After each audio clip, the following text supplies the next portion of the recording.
Gracias, señor presidente. La pregunta que queremos trasladar al consejero de Sanidad es ¿cuál es la razón de que el Servicio de Salud del Principado de Asturias, o el SESPA, retrase el tratamiento a pacientes oncológicos en fase avanzada y que podría suponer un aumento en su supervivencia? Gracias. Gracias, señor consejero.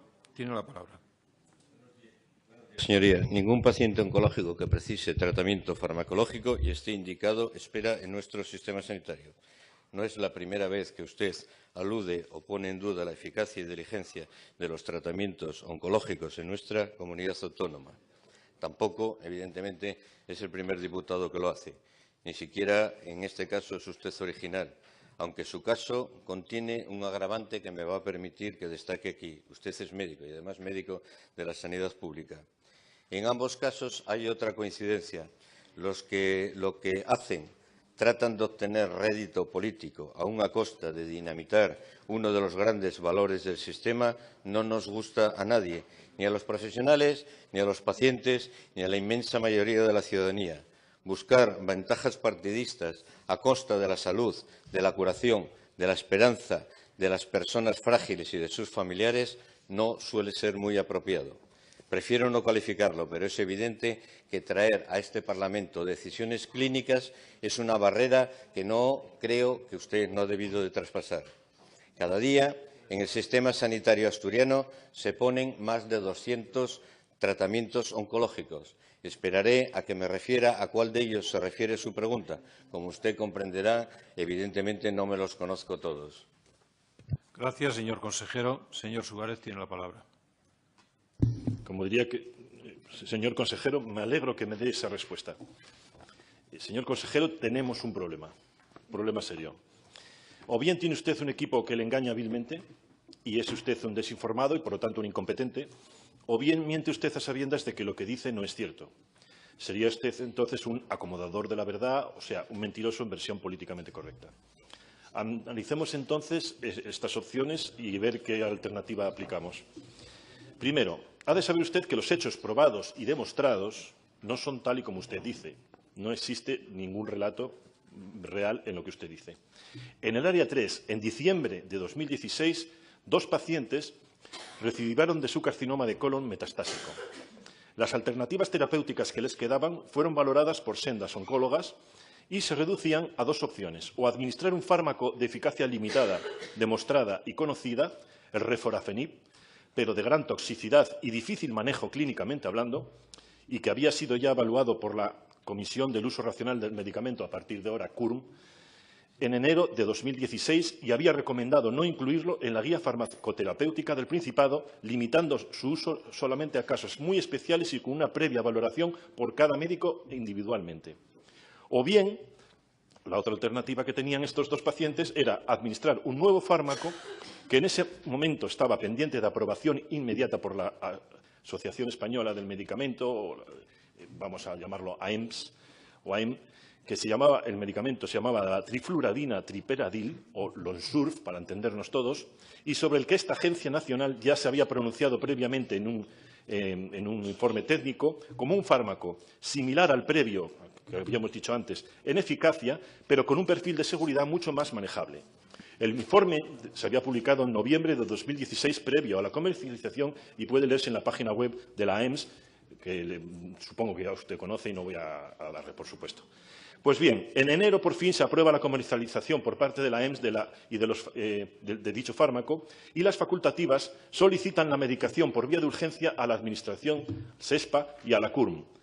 La respuesta llega en un tiempo que, aunque razonable en términos generales, ya es largo de por sí en este tipo de enfermedades, que es 20-25 días. Lo insólito no es el tiempo, pues, sino la respuesta.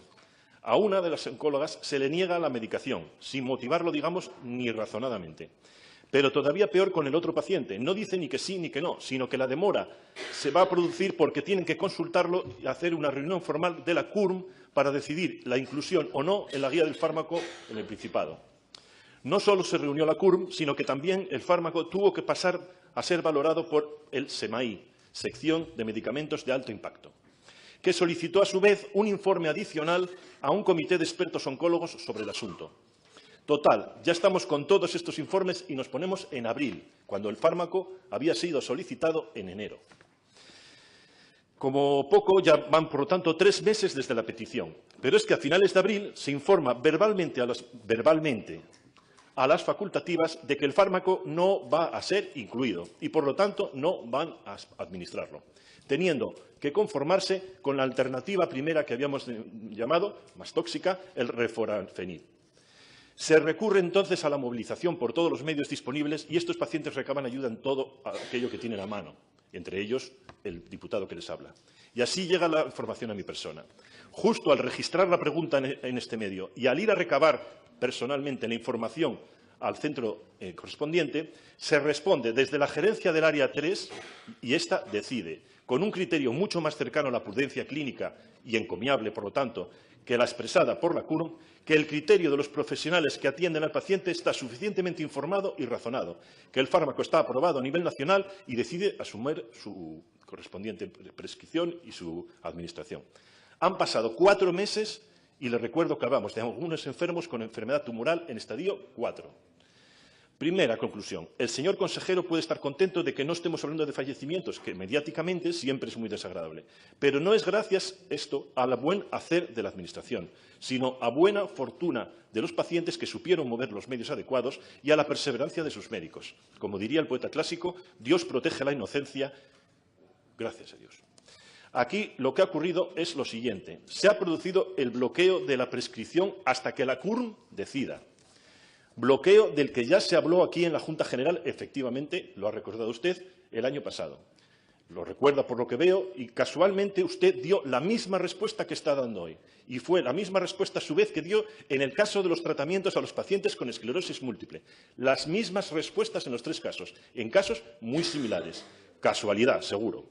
En dicha respuesta decía usted que yo ni me enteraba y que además mentía, y mentía sabiendas. O sea, que eso que dice usted de que no le gusta decir lo que miente, pues perdone que le diga, pero miente, porque sí dice que miente. Los demás. Resulta que hoy estamos hablando de lo mismo y con los mismos términos, y los hechos que yo le he relatado han sido confirmados por todos los agentes implicados. Todos. ¿Mentimos todos, señor consejero? Entonces se dijo que la CURM era un órgano consultivo y nunca que iría en contra de una prescripción. Pues bien, los médicos implicados en este caso no se enteraron de eso y podían haber empezado a darle la medicación a sus pacientes en enero en vez de en mayo, pero resulta que no fue así.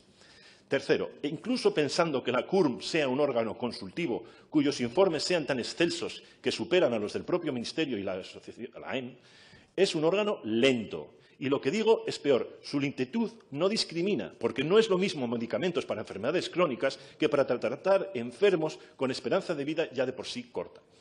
Por todo ello, para finalizar, señor presidente, creo que a usted no le engañan. No es usted un incompetente al que le engañan todos, a lo mejor sí, pero en este caso no ha podido ser demostrado. Creo que lo que se trata es de que usted es el que miente. Usted es el que trata de engañar o ser modulador de la verdad, si lo prefiere, o le parece muy fuerte la expresión mentir.